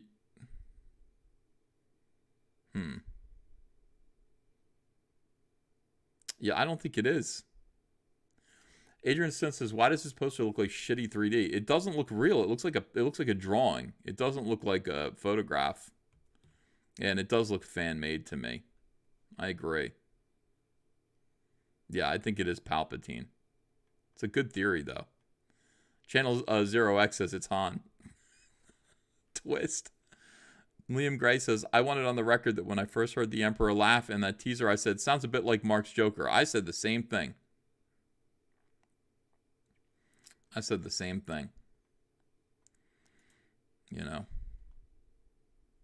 They hate us, Ethan. Disney fucking hates us.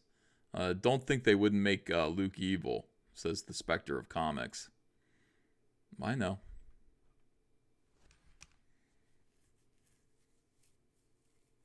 Yeah. Fan made. Moot Point says it's Ben Hennessy. No. Oh my goodness. It's Porkins. What if it were Porkins?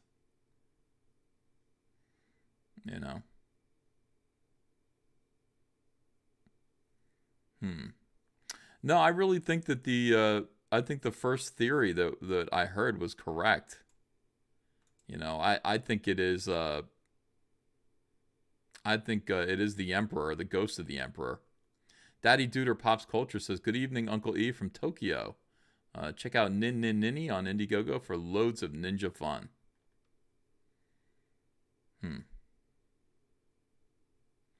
Bingo Barra says, "Hey Ethan, you made me start to draw in my mid-30s a year ago. Hit you back in another." Hey, thank you, Bingo. Good for you. Draw. Yeah. WK says the New Deal was an attempt to implement Italian fascism in the U.S. They were open about it in the 1930s before Mussolini became allied with Hitler. I can't say I know anything about that.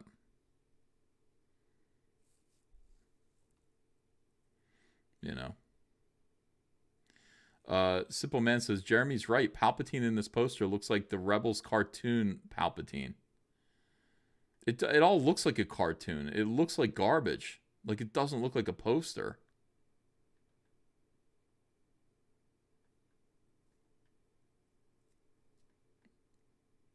Not at all.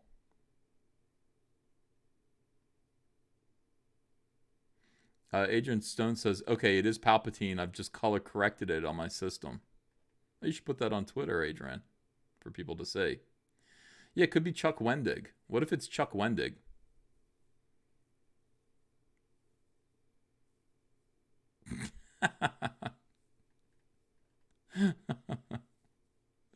I don't know if Matt Becker loves me or hates me. He's always he says nice things and then bad things to me in equal measure. I think he's just a realist. He says, "This guy tried to plug his thing last night, and then you talked about how you don't like dogs or ninjas for 5 minutes." Comic Artist Pro Secrets. That is correct. He said, "Do you like ninjas? Do you like dogs?" I said, "But other people might." I felt like he was asking me. I don't like dogs. And I told you why I don't like dogs. I told you it goes back to my childhood. It goes back to me being 5 years old and having to walk to school past a chain link fence with a barking German shepherd German Shepherds bark. You know, when you're a 5-year-old, my elbows would be up, or my shoulders would be up around my ears, like just terrified of having to walk by this fence every single day during my kindergarten year. Following me, barking, like hitting that chain link fence. I was like, why would anybody have an animal like this that would do this? You know. Liam Gray says, if you consider yourself Comicsgate, please type a 1 in the chat. I've got a point to prove. All right, if you're Comicsgate, type a 1 in the chat. Matt Becker says, I love you, EVS. I love you too, Matt. Your love is a hard love. Daddy Duder Pops Culture says, once bitten, twice shy. I'm not going to watch it. Yeah. Yeah, if you guys are Comicsgate, Liam wants to see you hit a 1. If you feel like if you are Comicsgate, if you want to participate in that.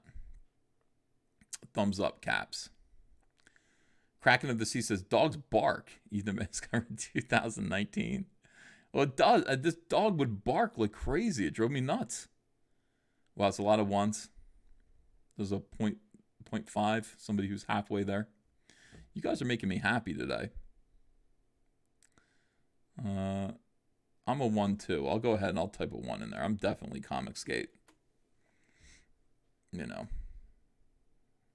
I love it. I love Comicsgate. Define Comicsgate. Comicsgaters are people who believe, well,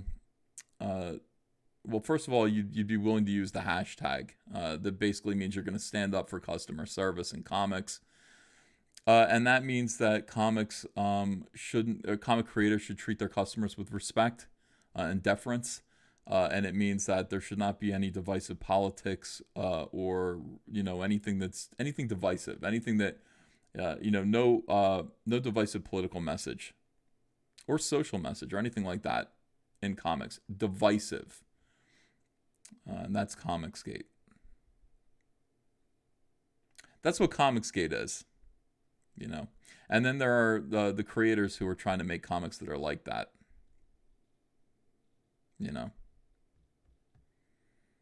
So you have the customers and their interests. Their interests are just, to not be insulted, to be treated with respect, to have product being offered to them that is good, that isn't going to insult them. And then the professional side of it, people who want to actually create comic books like that for that audience, we consider them Comicsgate too.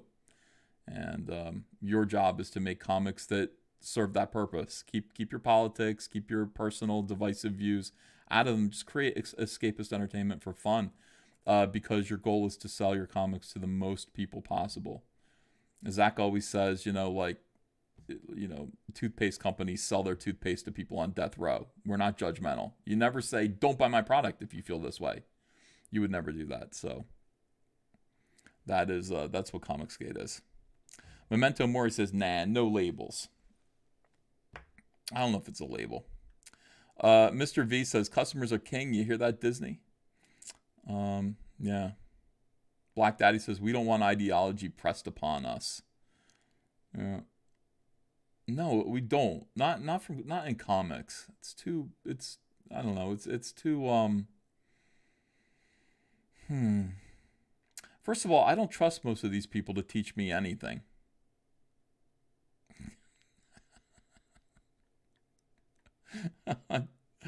Trump slays. I read your comment. I'm not going to read it aloud, but that's funny. I was 5 years old, dude. What do you want from a 5-year-old? Yeah. Kevin Ryan says Ethan experienced the summer of Sam Jones. It turned him into a comic artist. That dog. I was like I was like the son of Sam. I was totally like the son of Sam. Yeah. Not pro moist. I'm okay with moist. The word moist is okay with me. It grosses women out for various reasons. For me, it just reminds me of, Betty Crocker cakes. They would always say they were moist, and they'd put a fork on top of them and press down on them. Bill Hoover says, what do you think of about Dannon yogurt being connected to the Armenian genocide? In what way? In what way is Dannon yogurt connected to the Armenian genocide? I don't have yogurt anyway. I don't eat yogurt. So Monkey Jeeva says, face your fear, EVS, and buy a corgi. A corgi? Is it corgi? I don't want one. I don't want a dog. Not at all. I do not want a dog. Backgoat says, I love the herding we put on Gillette. Time to listen. Gillette. Oh my God. No, the moist means gay, EVS, says Jason T. I don't think it means gay. I think it means slightly damp, I think. In a sticky way. Moist means slightly damp in a sticky way. Sweaty. That's why women don't like it. The world isn't fair. The world isn't right, says Rotten Tanuki. Thank you for $2.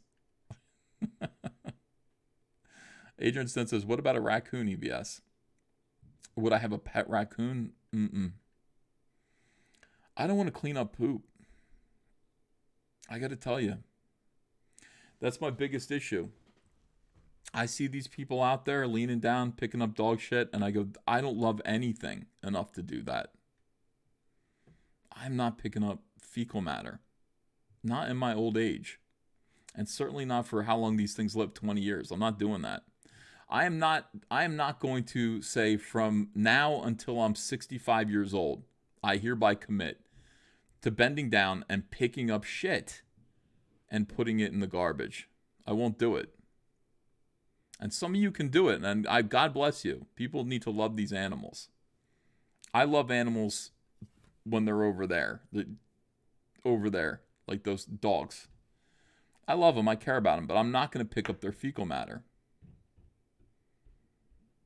Charlie's London says, seen Darkest Hour? I cried at the end speech. I didn't see Darkest Hour.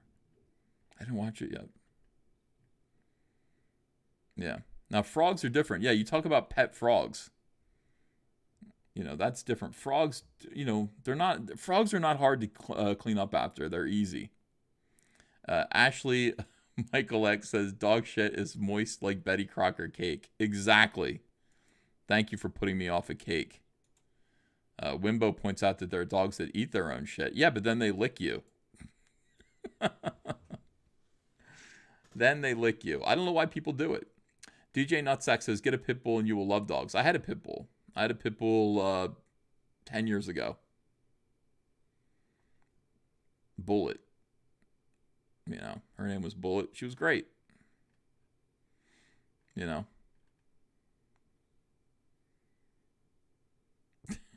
Frogs are gay. Frogs are not gay. Twitter tries to pick up my poop. That's all it is. I mean, when you do that, when you're getting a dog, here's what you need to commit to. You got to understand that they smell. You can give them baths, but they still smell. They smell. Dogs smell. And then you're also committing to 20 years of picking up shit every day with your hands. Put a little baggie on your hand. Michael Hand says, I asked you this on Friday, but it took you a while to answer and I had to go. Sorry to have to ask twice. Have you seen Once Upon a Time in Hollywood? If yes, what did you think? If no, do you plan to? Michael Hand, I haven't seen it yet, and I really want to see it badly. We need a babysitter. It's like when we get a babysitter, we make too big of a deal out of it. We go to a concert, we go out to dinner. Date night is a big deal. I would like to get babysitters in every night, so I can take Andrea out every night, and we would definitely go. So that's the movie that we would see first. Moisture Farm, yeah. Quit hating me. I'm not hating. God bless you if you want to do it. You understand. I love dogs. I'm not picking up their poop. I don't go to the theater. I don't. How am I supposed to go to the theater? I can't get out. I bought Godzilla. I got to watch Godzilla. And I'm going to get Wick 3. John Wick 3 is out now. These days, the movies come out so quick. I mean, John Wick 3 was just in theaters yesterday? Now it's already available for downloading on iTunes. Why go? It used to take a long time A movie would come out in May and it wouldn't be available until Christmas. John Winkler says, how many kids do you have? Well, I got Hunter. He's 20. Andrea, and Hunter came with my first marriage. Andrea's second marriage, Kaylee. Andrea was married once briefly when she was like 20. And then, let's see. And then we have Ava together. So 3 kids. Two of them have my DNA. John Wick 3 is awesome. Yeah, I would build a home theater. But Godzilla is something I really want to see. Godzilla, King of the Monsters, even though it got bad reviews and that bums me out, I still want to see it. No, I'm not talking about pets anymore, Adrian. Yeah, it used to be a long time. You'd have to wait a long time for DVD. You know. People Circus says, don't forget Mike, Comic Artist Pro. Oh, you mean Mike's one of my kids? No, he isn't. I've thrown him out. He's out in the street. Mike's out in the street. Yeah.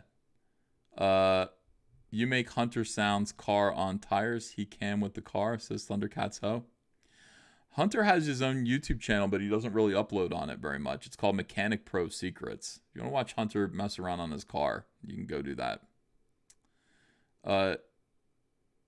Don't go to the theater, says Lord Arnold. Kevin Ryan says, Ethan, did you know the name Kaylee comes from a 1980 song by Marillion? I didn't know that. You know, I didn't know that at all.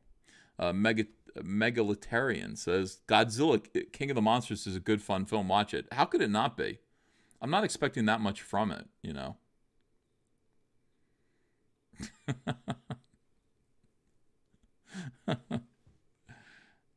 I'm just expecting to see some monsters. I want to see Mothra. Monkey Jeebus says Cecil is going to be out in the street. Cecil's going to be fine. It's hard because, you know, when you're Cecil's friend, you know, people go, why don't you care? Why aren't you worried about Cecil? Because I know a bunch of stuff that you don't know. That's why. I care about Cecil. If Cecil really needed a place to stay, he could stay with me. What kind of car does Hunter have? Hunter has, what's Hunter driving? He would kill me for not thinking of it right now.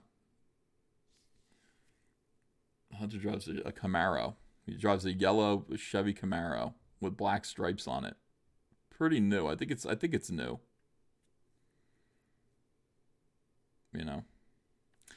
Dirigio Duke says, I thought Cecil was one of EVS's kids. No, I think Cecil's older than me. Comrade Commissar Yuri, thanks for £4.99, says, any thoughts on the Matrix 4 film I heard about being made via Mr. H Reviews channel? It's got both Keanu and Carrie-Anne Moss in it. Yeah, I'm glad, even though 2 and 3 were horrible. 1 was great. You know. This is going to be good. You know what it is right now is that Keanu Reeves suddenly became super hot. Like, everybody's talking about Keanu Reeves on social media. Everybody wants Keanu Reeves. So Bill and Ted is getting made. Like, of course, Matrix is getting made. All of the Keanu Reeves vehicles that, you know, all of that stuff. He's everything that Keanu Reeves ever did. There's going to be a Point Break too. Keanu Reeves is going to, all of his movies are going to get back in it because he's hot right now. Everybody wants to see Keanu Reeves movies.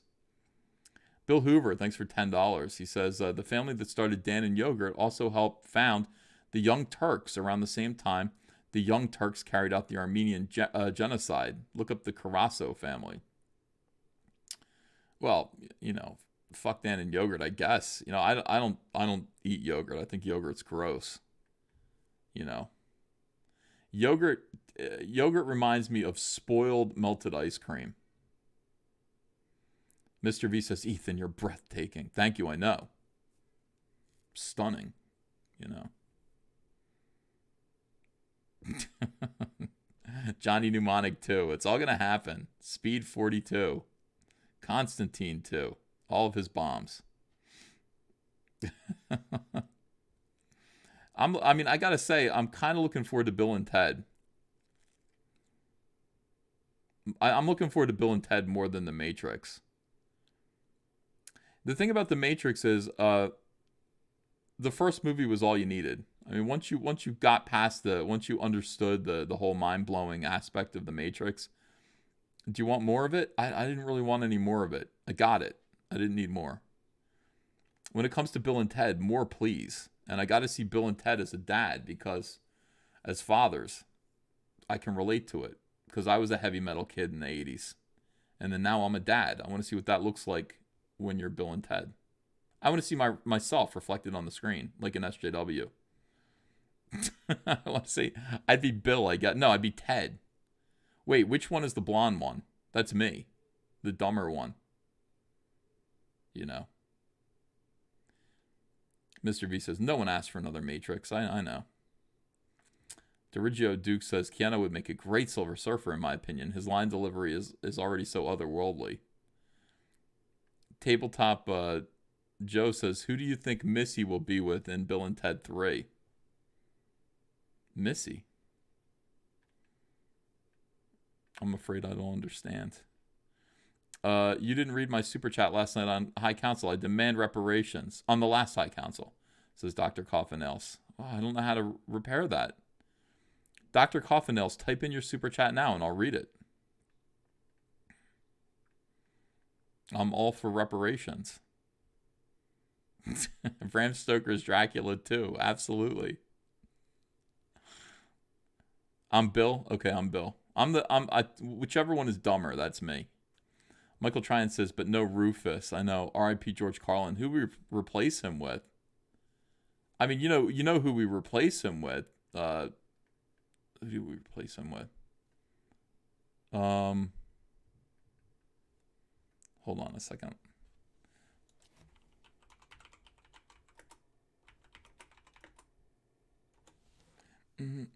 Oh, Louis C.K. I would say you replace him with Louis C.K.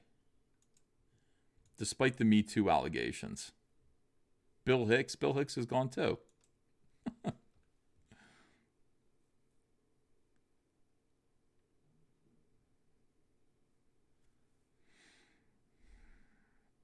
Yeah. I could see Louis C.K. being the new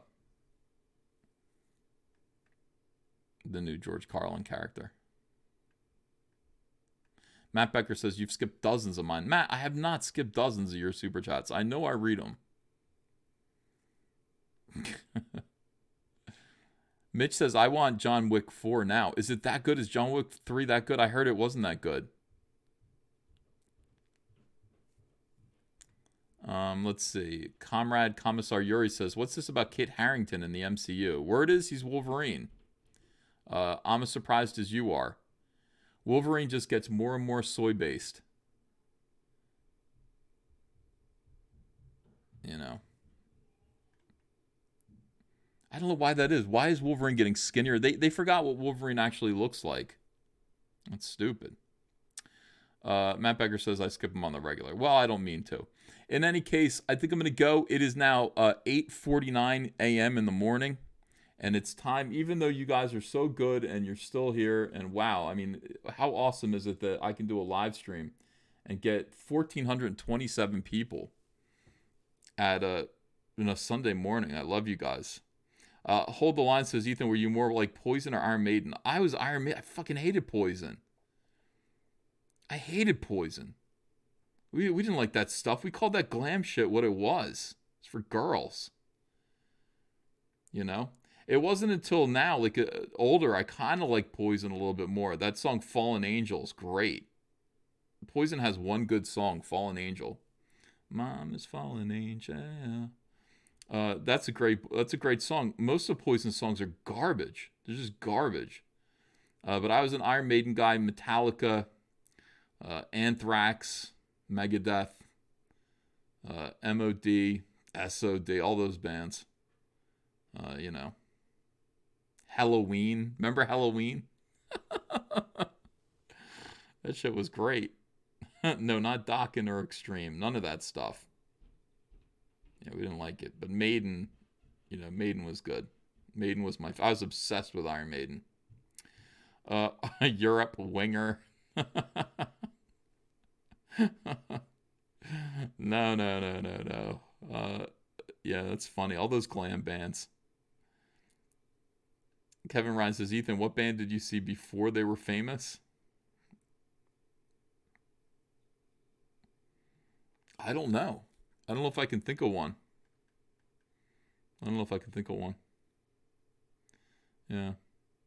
I've been to a lot of concerts. You know, a lot. Hundreds and hundreds. I love live music. Absolutely. Yeah, you guys are shocked I'm going to go see Charlie XCX. Of course I am.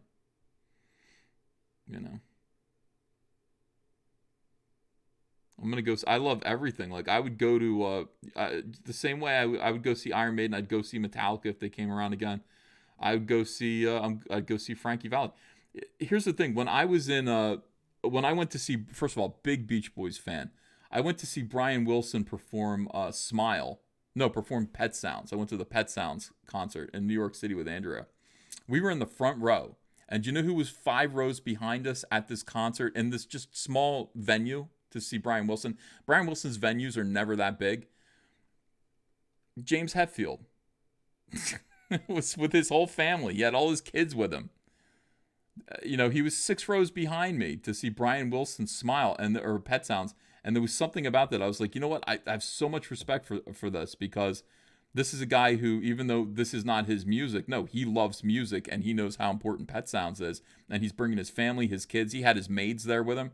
I was like, why is Metallica here, like in New York City right now? And they were playing at Central Park, or they had just gotten done playing at Central Park. I was like, damn. I was afraid. I didn't go up and meet him. I wanted to, but I didn't go meet him. I saw him. I was like, that's... And I was like, and my camera was dead. My iPhone was dead. I couldn't get a picture, a selfie anyway. I wanted to go over and meet him, but a part of me was like, I don't want to bother him. And I even if I meet him, I can't get a selfie with him. So I didn't do it. Fred the Cosmic Chicken says, listen to Ailstorm Pirate Metal Band. They're great. Okay. Yeah, speak English or die. Dale Stafford says, Tiffany or Debbie Gibson. Let me tell you something. Debbie Gibson was quite a woman when I was 15. Quite a woman. You watch her video. Go watch one of her videos. Watch Lost in Your Eyes. You're like, she's hot. She was hot in the 80s. She was a teen idol. All right. All right, guys. You are the best. I appreciate you all. Some of you more than others. But yeah, I think I gotta go. I think I gotta go and see what's going on upstairs. Wow. Yeah. Oh, it'd be easier to read the chats and the super chats on this page. I don't know why I was doing that. Chat's going crazy. Michael Hand says, do you watch Mindhunter? I watched one of them. It was pretty good. I should watch some more of them, huh? Who's better looking, Debbie Gibson or Stacey Q? I think Stacey Q had a sexier voice, but Debbie Gibson was better looking. Yeah. And I don't know, it's because I was watching all this stuff from 1989 yesterday, watching all these 1989 videos. So I saw Debbie Gibson's Lost in Your Eyes, and I was like, whoa, she's much better looking than I remembered. And then I saw Samantha Fox's I Want to Have Some Fun, and Samantha Fox was a dork. Like, I was like, first of all, how did I not know she was lesbian? How did I not know that? It's pretty clear from that video. It's embarrassing. All right, everyone, have a great day. I'll have some videos up today, and I will see you again soon. Bye-bye.